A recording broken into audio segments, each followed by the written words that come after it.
one and all gathered here. I take this opportunity to express my heartfelt gratitude to the correspondent of the institution, Mr. Palnivel, and Madam Saraswati Palnivel, for having given me such a wonderful opportunity to interact with thousands of parents here.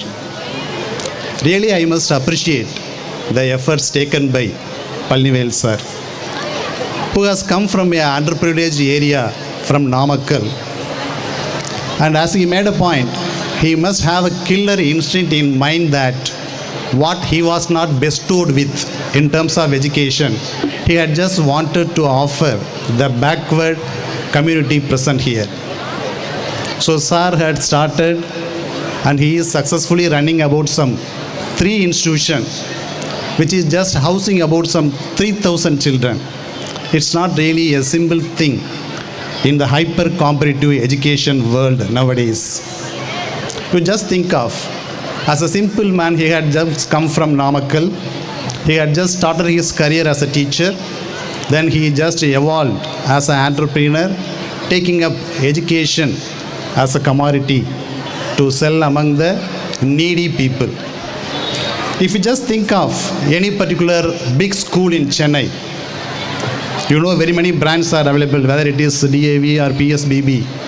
People of this particular area are definitely having a disadvantage, but sir is filling the gap. I really salute you wholeheartedly, sir, for having the field that you have just chosen, helping the people to climb the ladder of educational dreams. Thank you so much. So coming to parents, பெற்றோர்கள் எல்லாம் நீங்கள் உங்களுடைய குழந்தைகளை பள்ளிக்கு அனுப்பலை, உங்களுடைய கனவுகளை பள்ளிக்கு அனுப்புகிறீங்க. நீங்கள் ஓடி ஓடி உழைக்கக்கூடிய உங்களுடைய வாழ்வினுடைய முழு முதலாக உங்களுடைய கனவுகள் என்னவோ இந்த குழந்தைகள், இந்த குழந்தைகளுடைய எதிர்காலத்தை இந்த பள்ளி வசம் நீங்கள் ஒப்படைச்சிருக்கீங்க. எவ்வளவோ சவாலான சூழ்நிலை இன்றைக்கி நிலவுது. நமக்கு பொருளாதார ரீதியாகட்டும், விலைவாசியாகட்டும், நம்மளுடைய சம்பளத்தில் இருக்கக்கூடிய பற்றாக்குறையாகட்டும், இதையெல்லாம் தாண்டியும் ஒரு நல்ல ஒரு கல்வியை நம்ம குழந்தைகளுக்கு கொடுத்தே ஆகணும் அப்படிங்கிற ஒரு அடிப்படை உள்ளுணர்வோடு நீங்கள் எல்லோரும் உங்கள் குழந்தைகளை உங்களுடைய அந்த கல்வி பயணத்துக்கு உங்களால் முடிஞ்ச ஒரு உதவியோடு அனுப்பி வச்சுட்டுருங்க. உங்கள் அனைவருக்கும் எனது சிறந்தாழ்ந்த வணக்கங்கள். நீங்கள் ஒவ்வொருவரும் கட்டாயம் போற்றப்பட வேண்டியவர்கள். நான் பாரக் ஒபாமாவே அவருடைய ஸ்பீச்சில் சொல்லுவார், no parents would be as much dedicated as Indian parents அப்படின்னு சொல்லிட்டு. ஸோ இந்திய பெற்றோர்களை விட தன்னுடைய குழந்தைகளுக்காக தன்னுடைய வாழ்வையை அர்ப்பணிக்கக்கூடிய வேறு எந்த பெற்றோரும் இந்த உலகத்தில் வேறு எந்த நாட்டிலையும் இல்லை. Right from the beginning we are having the dream in our mind, and back of the mind, even in dream, that our children must definitely come and succeed. Right. But what one thing that parents must do, நீங்கள் பெற்றோர்கள் என்ன ஒரு விஷயம் செய்ய வேண்டியிருக்கும் குழந்தைகளுக்கு, please don't compare their ability with the other child. Each child is very unique by its individual capacity. ஒவ்வொரு குழந்தையும் தனித்திறமைகள் பெற்ற ஒரு அருமையான ஒரு படைப்பு. அந்த குழந்தை நல்லா படிக்குதே, நம்ம படிக்கலையே, எல்லாரும் பிள்ளை பெற்றான் நானும் பெற்றனே, இது இப்படி இருக்கே, இந்த புலம்பல் தயவுசெய்து வேண்டாம். இன்றைக்கி இல்லாட்டும் என்னைக்காவது ஒரு நாள் இந்த குழந்தைங்க தங்களுடைய முழு பொட்டன்ஷியலை ரியலைஸ் பண்ணுவாங்க. Give them a space for them to come up in their life. நம்ம எல்லோரும் அதிகமாக நினைக்கக்கூடிய விஷயங்கள், ஒரு ஸ்கூலில் சேர்த்ததுமே பார்த்திங்கன்னா ஒரு மெட்ரிகுலேஷன் ஸ்கூலில் definitely they must speak in English. English speaking is a skill. That skill cannot be common to all, but in due course definitely they can acquire and come up in life. So give them the incubatory time. அவங்கள உருவாக்கிக்கிறதுக்கான டயத்தை கொஞ்சம் தயவு செய்து கொடுங்க. Likewise, maths is an analytical subject which also needs some proper understanding. Give them the space, right? So you need not just compare your children with other children, right? Coming to the heroes and heroines of this day, our children. Really, I feel jealous of this generation children. The millennial children or Gen Z are really having extraordinary talents. They are truly multitasking. இப்போ இருக்கக்கூடிய இந்த குழந்தைகள் வந்து பார்த்திங்கன்னா உண்மையிலே பொறாமைப்படக்கூடியதற்கு அளவு அவங்ககிட்ட அடிப்படை திறன்கள் நிறைய இருக்குது. பல செயல்களை எதேச்சையாக செய்யக்கூடிய நல்ல திறன் பெற்றவங்களாக இருக்காங்க. எந்த ஒரு விஷயத்தையும் டக்குன்னு புரிஞ்சுக்கக்கூடியவங்களாக இருக்காங்க.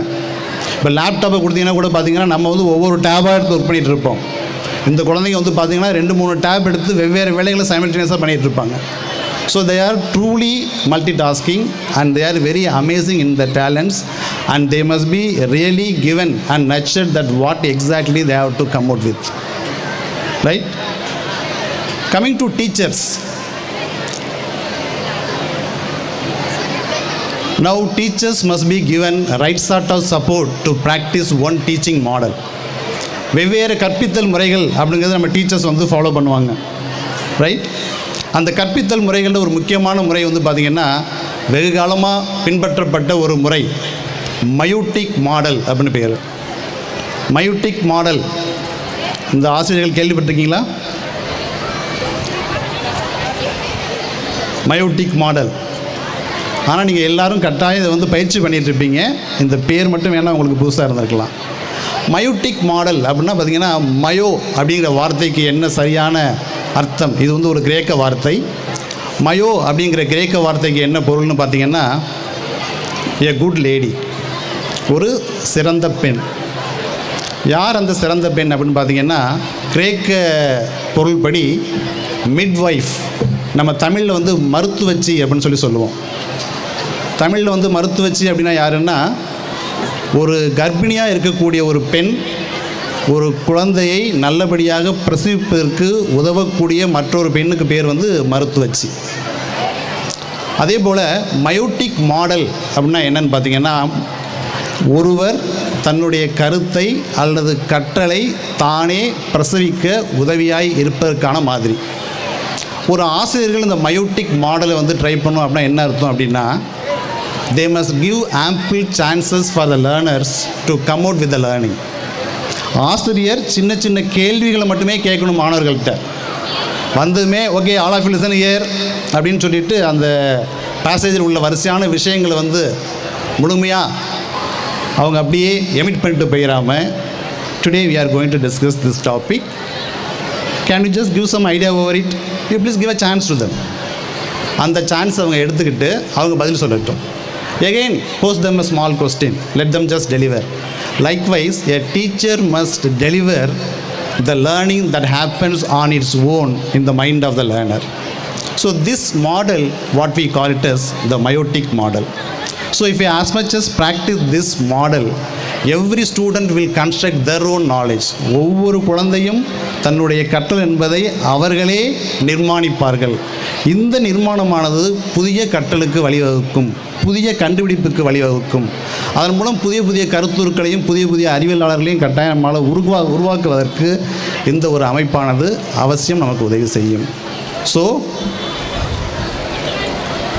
teachers must ask as much as question to learners to deliver the answers. Parents must give the learners the sufficient time for incubation, and they should not compare their children with others. These two are my requests to parents and teachers alike. But what exactly will just put us in better path? There are two things, பாதை மற்றும் இலக்கு. இலக்கு என்பது எதுவாக வேணாலும் இருக்கலாம். ஆனால் அந்த இலக்கை அடைவதற்கான பாதை நம்ம சரியான பாதையை எடுத்துருக்கோமா, அது ரொம்ப முக்கியம். ஏன்னா இன்றைக்கி இருக்கக்கூடிய இந்த போட்டி நிறைந்த உலகத்தில் நம்ம நல்லவங்களாக இருக்கிறதே ரொம்ப கஷ்டம். குழந்தைங்க வந்து நல்ல பிள்ளைங்களாக இருக்குன்னு எந்த பேரண்ட்டும் நினச்சி நம்ம சந்தோஷப்படுறதே கிடையாது. என் பிள்ளை நல்ல பிள்ளை, மார்க்கு கம்மியாக வாங்கினாலும் என் பிள்ளை பொறுமைசாலி, என் பிள்ளை திருடாது, பொய் சொல்லாது அப்படின்னு நினச்சி பெருமை கொடுக்கக்கூடிய பேரண்ட்ஸ் அதிகமாக இருக்க தான் நம்ம வந்து அந்த வேல்யூஸையும் விர்ச்சுஸையும் வளர்க்க முடியும். So please give importance to values rather then achievements. ஒரு சின்ன ஒரு உதாரணம் சொல்லணும். 1981 இன்ஃபோசிஸ் அப்படின்னு இருக்கக்கூடிய கம்பெனியை உருவாக்குறாங்க. ஒரு 4-5 பேர் சேர்ந்து நாராயணமூர்த்தி அவருடைய நண்பர்களோட, அவர்கிட்ட முழுசாக பணம் இல்லை, தனது மனைவியாருடைய நகையெல்லாம் அடகு வச்சு அவருடைய ஷேரை கொடுத்து ஒரு கம்பெனி ஆரம்பிக்கிறாங்க. அப்போ 1981 பார்த்திங்கன்னா நிறைய கம்பெனி இங்கே வந்து கம்ப்யூட்டர் உருவாக்கக்கூடிய திறன் பெற்று இருக்கல. பெரும்பாலும் வந்து நம்ம கம்ப்யூட்டர்லாம் வந்து வெளிநாட்டில் தான் கொண்டு வந்துட்டு இருந்தோம். அப்போ அவர் கம்பெனி ஆரம்பித்த போது அவர் ஆஃபீஸுக்கு தேவையான சில கம்ப்யூட்டர்ஸ் வந்து வெளிநாட்டிலேருந்து வர வேண்டியிருக்கு. அது வந்து துறைமுகத்தில் வெயிட் பண்ணிகிட்டு இருக்குது. இவர் போகிறாரு, போய் எனக்கு இந்த இது வந்திருக்கணுமே அப்படின்னு சொல்லி கேட்குறாரு, வரல. அடுத்த வாரம் போகிறாரு, வரல. இப்படியே ஒவ்வொரு வாரமாக போகிறாரு. ஒரு காலகட்டத்தில் அவருக்கு தெரிஞ்சிருச்சு, வந்துருச்சு, அவருக்கு தேவையான அந்த கார்கோ வந்து வெயிட் பண்ணிகிட்டு இருக்குது. ஆனால் அங்கே இருக்கக்கூடிய ஆஃபீஸர் ஏதோ ஒரு எதிர்பார்ப்போடு நமக்கு அந்த கன்சைன்மெண்ட்டை கொடுக்காமல் இருக்கார் அப்படின்னு அவருக்கு தெரிஞ்சிருச்சு. அதுக்கப்புறமும் அவர் பார்த்திங்கன்னா வாரம் போகிறாரு, வந்துருச்சா கேட்குறாரு. அவர் என்ன எதிர்பார்க்காருன்னு தெரிஞ்சும் அவர் இம்மி அளவு நான் வந்து யாருக்கும் லஞ்சம் கொடுக்க மாட்டேன் அப்படின்னு வெயிட் பண்ணி 6 மாதம் கழித்து அந்த கன்சைன்மெண்ட்டை வாங்கி அவர் அதுக்கப்புறம் தன்னுடைய கம்பெனியை வந்து எஸ்டாப்ளிஷ் பண்ணுறார். So this is the example that அவருடைய இலக்கு ஒன்று இருக்குது, ஆனால் பாதை அவர் நிர்ணயம் பண்ணார். தர்மம் மட்டுமே நம்மளுடைய பாதை. எக்காரணம் கொண்டுட்டு நம்ம வந்து ஒரு அதர்மமான வழிக்கு போகக்கூடாது. இன்றைக்கி நம்ம லஞ்சம் கொடுத்தா ஒவ்வொரு முறையும் வந்து லஞ்சம் என்பது வந்து ஒரு எளிதாக சட்டமாயிரும் அப்படிங்கிறதுக்காக அவர் வந்து லஞ்சம் கொடுக்காம அவர் வெயிட் பண்ணிகிட்ருக்காரு. அதே போல் இன்ஃபோசிஸ் வந்து பார்த்திங்கன்னா இன்றைக்கி எவ்வளோ பெரிய ஒரு கம்பெனியாக வளர்ந்துருக்கு அப்படிங்கிறது நமக்கு நல்லாவே தெரியும். இப்போ ரீசெண்டாக நீங்களாம் கேள்விப்பட்டிருப்பீங்க, அவர் தன்னுடைய பேர குழந்தைக்கு வந்து பிறந்தநாள் பரிசாக வந்து ஒரு சிறிய தொகை கொடுத்தாருன்னா, அந்த சிறிய தொகை எவ்வளவு? 15,000 கோடி. அது மாதிரி வந்து அந்த கம்பெனியை வளர்த்துருக்காரு. இது நம்ம பின்பற்ற வேண்டிய விஷயம் என்ன அப்படின்னா, நம்மளுடைய பாதை என்பது என்றும் சரியாக இருக்கணும், இலக்கு எதுவானாலும் சரி. அதே போல் முயற்சி மற்றும் விளைவு நம்ம வந்து முக்கியமாக பிள்ளைகளுக்கு சொல்லித்தர வேண்டிய என்னென்னு பார்த்தீங்கன்னா, முயற்சி எடுங்க அப்படிங்கிறது தான். நீங்கள் முயற்சி பண்ணுங்கள், விளைவை பற்றி நீங்கள் பயப்படவே வேண்டாம், ரிசல்ட்டை பற்றி நீங்கள் யோசிக்கவே வேண்டாம். Every time you have to make an effort. இப்போ ஒவ்வொரு கலை நிகழ்ச்சியிலையும் வந்து குழந்தைங்க பங்கு பெறப்போகுது. இந்த பங்கு பெறக்கூடிய விஷயத்துக்கு வந்து பார்த்திங்கன்னா உங்களுடைய வேலை என்னென்னா, அவங்கள முயற்சி எடுக்கிறத வந்து நீங்கள் ஊக்குவிக்கிறதானே தவிர இதன் மூலம் என்ன அடைவு அப்படின்றதுக்கு அதிக முக்கியத்துவம் கொடுக்காதீங்க. ஏன்னா எத்தனை முறை முயற்சி செய்து தாமஸ் ஆல்வா எடிசன் கடைசி முறை வந்து வெற்றிகரமாக அந்த எலக்ட்ரிக் பல்பை எரிய வச்சார். கிட்டத்தட்ட 1700 முறை வந்து அந்த பல்பு ஃபியூஸ் ஆயிடுச்சு. அந்த டங்ஸ்டன் இலையால் அவர் செஞ்ச பல்பானது வந்து பார்த்திங்கன்னா காற்றில் பட்டு டங்ஸ்டன் ஆக்சைடாக மாறி அந்த ஃபிலமெண்ட் கட்டாகி அவரால் வெளிச்சத்தை வந்து கொண்டு வரவே முடியல. மின் ஒளியை வந்து நம்ம மின்னாட்டில் வந்து ஒளியாட்டலாக மாட்டுவோன்னு அவர் செய்த முயற்சிகள் ஒரு பெரும்பாலான ஒரு முயற்சி பலன் தருவதற்கு 1700க்கு மேற்பட்ட முயற்சிகள் தேவையாக இருந்திருக்குது. அதே போல் நம்ம குழந்தைகளுக்கும் அவங்களுடைய முயற்சிகளுக்கு முன்னுரிமை கொடுத்து வெற்றி கிடைக்குதா இல்லையா அதை பற்றி நீங்கள் பயப்படாமல் இந்த பிள்ளைகளுக்கு வாய்ப்பை மட்டும் கொடுங்க. One day they will be very successful. கட்டாயம் வந்து அவங்க வந்து அடைவாங்க. அதே சமயம் வந்து பார்த்திங்கன்னா ஒரு விஷயம் நம்ம தெரிஞ்சுக்கணும், life is not always very pleasant to every one. வாழ்க்கை வந்து எல்லோருக்கும் வந்து ரொம்ப மிக இனிமையாகவும் அருமையாகவும் அமைஞ்சறதில்லை. சில பேருக்கு சில சோதனைகள் வருது, சில பேர் அந்த சோதனைகளை தாண்டி சாதனைகள் பண்ண முடியுது, சில பேருக்கு சோதனையே இறுதி ஆயிடுது. But give them a chance to experience both. ஒரு மிகச்சிறந்த கம்பெனியை உருவாக்கியவர். இன்றைக்கி நிறைய கம்பெனிகள் இருக்குது. நம்பர் 1 கம்பெனி எது, நம்பர் 2 கம்பெனி எது, வேர்ல்டோடு நம்ம பேசலாம். ஆனால் புதுமையின் மூலமாக சிறந்த கம்பெனி எது அப்படின்னு கேட்டிங்கன்னா, இன்றைக்கி உலக நாளில் உள்ள எல்லாரும் சொல்லக்கூடிய கம்பெனி வந்து ஆப்பிள் இன்கார்பரேஷன். இன்றைக்கி நம்ம யூஸ் பண்ணக்கூடிய ஐஃபோனை உருவாக்கக்கூடிய அந்த ஆப்பிள் கம்பெனி இருக்கு இல்லையா, அதனுடைய நிறுவனர் ஸ்டீவ் ஜாப்ஸ். மிக சிறந்த ஒரு புதுமையை கொண்டு வந்த ஒரு சிறந்த விஞ்ஞானி. அந்த கார்ப்பரேட் உலகத்தில் வந்து நல்ல ஒரு இனோவேஷன் குரு அப்படின்னே எல்லாராலும் போற்றப்பட்ட ஒரு குரு. ஆனால் அவருக்கு வந்து பார்த்திங்கன்னா ஒரு பெரிய ஒரு சோதனை. அந்த கம்பெனி மிக பிரம்மாண்டமாக வளர்ந்து வர காலத்தில் இன்னும் எங்கேயோ போக வேண்டியது. ஆனால் தனது 56வது வயதில் அவர் வந்து இந்த உலகத்தை விட்டு போகக்கூடிய ஒரு சூழல் உருவாயிருச்சு. எவ்வளவோ பெரிய ஒரு பணக்காரர் இருந்தாலும் கூட அவருக்கு வந்து ஒரு புற்றுநோய், முக்கியமாக வந்து கணையத்தில் வந்து ஒரு புற்றுநோயானது அவரை வந்து மீட்டெடுக்க முடியாத அளவுக்கு கொண்டு போயிருச்சு. சில நேரம் சேலஞ்சஸ் வரதான் செய்யும். So we have to just come out of the challenges. So with this, without boring you, I just leave the platform to the other dignitaries also to share their views. One thing that I like to just underline, running an educational institution is a very big virtue.